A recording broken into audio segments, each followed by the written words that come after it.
L'air du désert bourdonnait d'une calme sérénité, il s'étendait à perte de vue à travers le paysage aride du Nouveau-Mexique. L'horizon, peint de teintes ambrées et lavande par le soleil couchant, contrastait nettement avec les tons terreux du modeste ranch de David. C'était une journée comme les autres, les bottes de David étaient couvertes de poussière, ses mains rugueuses portaient encore l'odeur du cuir et du foin, et les grillons au loin commençaient leur symphonie nocturne. Appuyé contre la clôture en bois qui bordait son pâturage, une tasse ébréchée de café tiède à la main, David fut frappé par la normalité de la scène. La vie au ranch était prévisible, presque rituelle, nourrir les chevaux, réparer les clôtures, vérifier les abreuvoirs, et recommencer. Ce n'était pas glamour, mais c'était sa vie, et cela lui convenait parfaitement. Puis le ciel se déchira. Une traînée d'argent traversa les cieux, déchirant le crépuscule d'une lumière surnaturelle. Ce n'était pas une étoile filante, non, c'était délibéré, contrôlé. David plissa les yeux, manquant de peu de laisser tomber sa tasse alors que l'objet ralentissait, descendant en une courbe gracieuse. Il atterrit avec un bruit sourd au coin de sa propriété, soulevant un léger nuage de poussière. La première pensée de David fut simple, eh bien, voilà ma clôture encore cassée. Avec un soupir résigné, il saisit sa lampe torche et son chapeau, marmonnant sur les météorites et les réclamations d'assurance. Il n'avait aucune idée que sa vie tranquille et prévisible allait être bouleversée. L'objet n'était pas une météorite. En s'approchant, le faisceau de sa lampe révéla un vaisseau argenté et élégant, niché parmi les hautes herbes. Il scintillait faiblement, reflétant la douce lueur de la lune comme s'il avait été poli à la perfection. Sa surface était sans soudure, dépourvue de rivets ou de panneaux, et il émettait un bourdonnement plus ressenti qu'entendu, une vibration profonde et résonante qui semblait résonner dans sa poitrine. « Eh bien, » murmura David en se grattant la tête, « ça ne vient pas d'ici. » Avant qu'il ne décide de l'approcher ou d'appeler quelqu'un avec un doctorat, une section du vaisseau se dissout dans les airs, révélant un intérieur lumineux. David recula instinctivement, manquant de trébucher sur une touffe d'herbe. De l'appareil émergea une silhouette humanoïde, mais indéniablement extraterrestre. Elle, si l'on pouvait en juger par la forme de sa silhouette, était grande et élancée, ses mouvements gracieux et délibérés. Sa peau scintillait légèrement, changeant entre des teintes argentées et bleu doux, et ses yeux brillaient comme des étoiles jumelles. Ses cheveux, ou ce qui ressemblait à des cheveux, flottaient autour de sa tête comme suspendus dans l'eau, captant la lumière dans une cascade irisée. David cligna des yeux. Eh bien, on dirait un supermodèle extraterrestre. La femme inclina la tête, son expression mêlant curiosité et amusement. David Cooper, dit-elle d'une voix mélodieuse et étrangement familière. Vous connaissez mon nom, bégaya-t-il, serrant sa lampe torche un peu plus fort. Nous avons déjà parlé, dit-elle en s'approchant. À travers votre technologie. Vous ne vous souvenez pas du signal que vous avez intercepté du cluster Cygni ? L'esprit de David s'emballa. Il y a des années, lors d'une brève et mal avisée tentative d'astronomie radio-amateur, il avait effectivement intercepté un signal étrange. À l'époque, il l'avait rejeté comme une simple interférence. « C'était vous ?» demanda-t-il. La femme acquiesça. « Je suis Lyra, une émissaire de Canara. Je suis venue observer votre monde. » David ouvrit la bouche pour répondre, puis la referma. Ce n'était pas vraiment le genre de visiteur qu'on accueillait avec du café et des banalités. Enfin, il se lança, « Eh bien, Lyra, bienvenue sur Terre. Désolé pour la poussière. Puis-je vous offrir quelque chose ? De l'eau ? Une part de tarte ? » Lyra inclina légèrement la tête, ses yeux brillants se plissant légèrement. « Je n'ai pas besoin de nourriture, cependant, j'apprécierais une introduction guidée à votre environnement. » David hésita, puis haussa les épaules. « D'accord, mais, essayez de ne pas effrayer les chevaux. » De retour au ranch, la fascination de Lyra pour la terre devint immédiatement évidente. Elle se déplaçait dans la maison modeste de David avec la curiosité minutieuse de quelqu'un découvrant la vie pour la première fois. Elle s'arrêta pour examiner le grain de la table en bois, leva une cuillère vers la lumière comme si c'était une relique, et faillit renverser une chaise en s'y appuyant avec précaution. « Vous n'avez jamais vu de meubles avant ?» demanda David, amusé. « Nous ne nous asseyons pas dans la culture canarienne, répondit Lyra, d'un ton factuel. « Eh bien, vous ratez quelque chose, dit David en tirant une chaise et en s'y laissant tomber. S'asseoir est tout un art, surtout après une longue journée. Lyra inclina de nouveau la tête, puis s'abaissa lentement pour s'asseoir sur la chaise avec une grande précaution. Pendant un moment, elle semblait être en équilibre au bord d'une falaise, mais finalement, elle se détendit. C'est agréable, admit-elle, bien que sa posture reste rigide et droite. David éclata de rire. Restez un peu et je vais vous apprendre à vous avachir. La soirée s'écoula, et à la surprise de David, il se sentit à l'aise avec son invité d'un autre monde.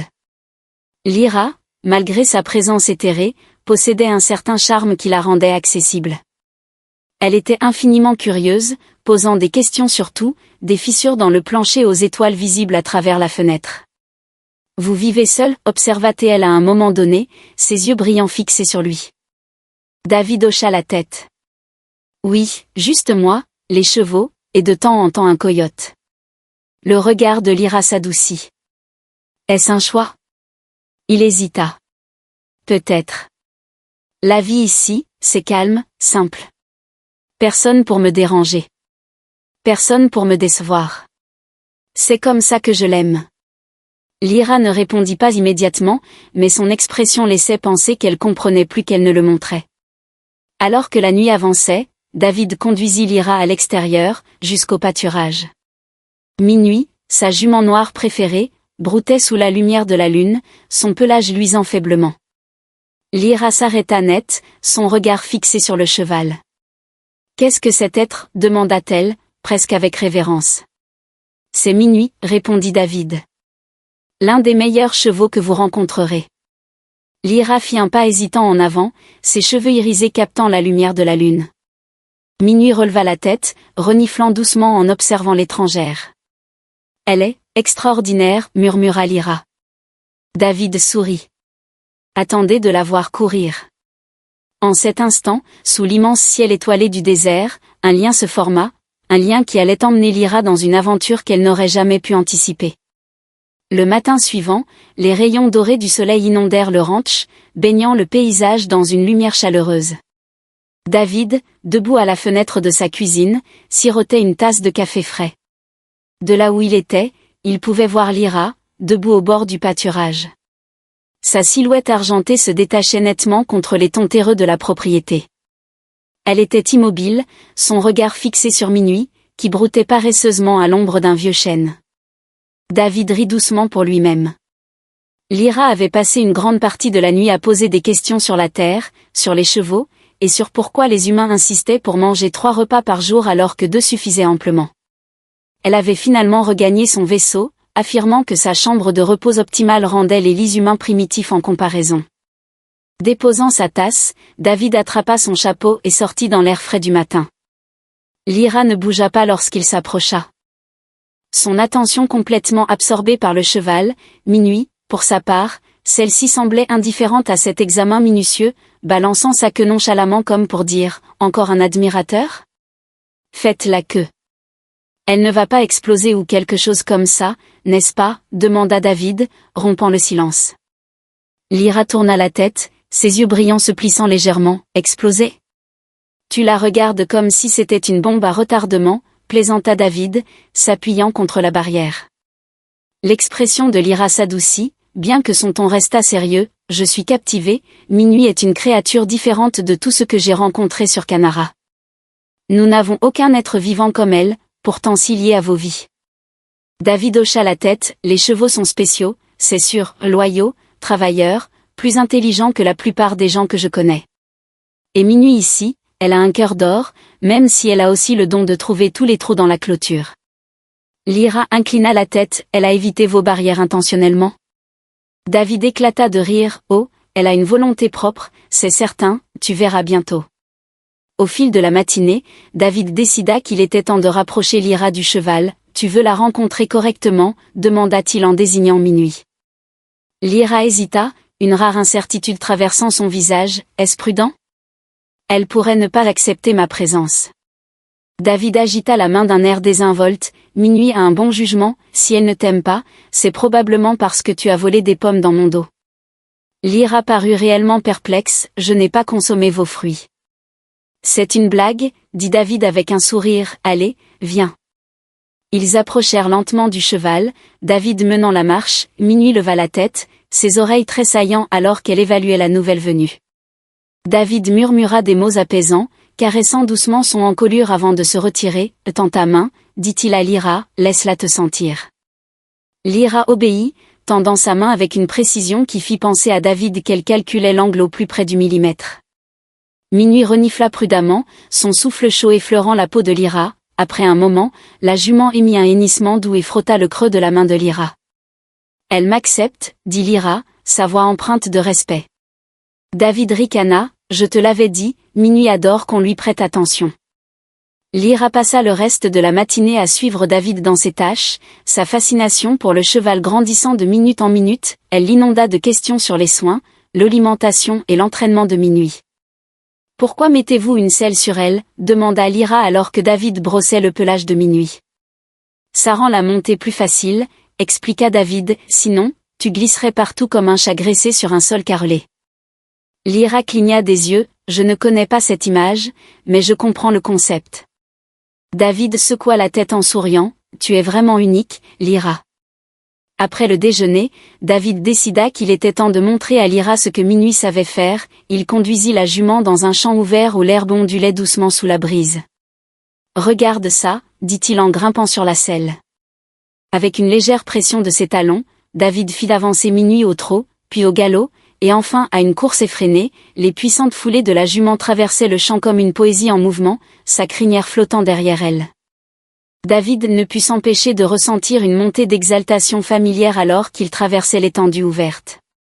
Lorsqu'ils revinrent, Lyra resta silencieuse, ses yeux brillants grands ouverts d'émerveillement, « C'était extraordinaire », dit-elle enfin. David descendit de cheval en caressant l'encolure de Minuit, « Elle est belle, n'est-ce pas? Tu es prête à essayer ?» Lyra hésita, « Je ne veux pas lui faire de mal. » « Tu ne lui feras aucun mal, » la rassura David, « Minuit est plus robuste qu'elle en a l'air. Et puis, je serai juste là. » Faire monter Lyra en selle fut un exercice de patience et d'humour.